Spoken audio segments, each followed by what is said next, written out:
If you ask somebody what the best weapon for a whirlwind barbarian is on Diablo 2, they're going to tell you grief. Many are going to tell you dual grief.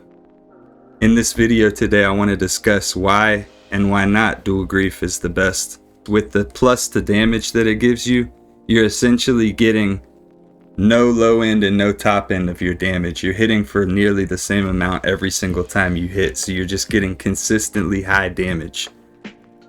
If you were to look at something like death, for example, you have the potential to hit for higher damage than grief, but on average, like even with the two-hand damage, 387 to 771, this 389 on this grief is essentially 389 plus 31, and that's our minimum damage, and our maximum is 389 plus 35.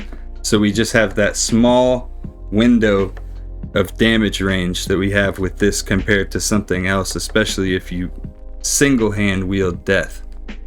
So there's that. One thing that death does have that grief does not is crushing blow. So if you're on a high players count and you're fighting against like Ubers or Bale or whatever the case, having one death and one grief is actually probably going to be better than dual grief. But for the sake of something like just going over here, killing Eldrins and Shank and all the trash mobs, dual grief is going to be better, because you don't even need crushing blow for these type of enemies. The pure damage alone is going to take care of them, and that's the case for majority of the enemies in the game, which is why most people are going to tell you dual grief all the way. Plus you get some good crushing blow from like G-Face, your boots, as well as gloves. So you can get enough crushing blow from other sources of gear to where the damage from grief just makes more sense than anything else.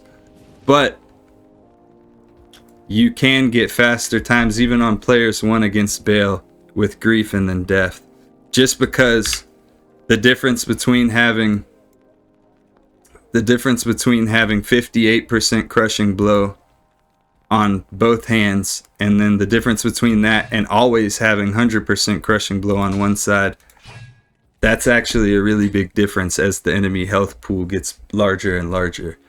Plus you have the high amount of deadly strike on death, so even though it's not doing quite as much damage, it's also doing pretty good damage. It's nothing to sneeze at, or whatever they say. Essentially, when the enemy health pool gets to the point where 1/12 of their health is a larger amount of damage than what the grief's gonna do with whirlwind, which is like 7,000, 8,000 damage or something like that, at a certain point, the 1/12 of the enemy's health, which is the crushing blow, that is more beneficial than the damage from grief.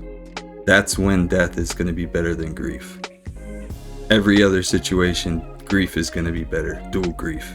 For instance, going against Diablo or Mephisto, which both have like 75,000 health or so, dual grief all the way. But then once you get to Bale, who has like 650,000, the death, that crushing blow hitting for like 1/12 of 650 is a large chunk of damage that you simply can't do without crushing blow, unless you're like a charge strike Amazon or like a assassin with dragon tail or something. Do me a massive favor: if you like the content, consider subscribing. Have a great day.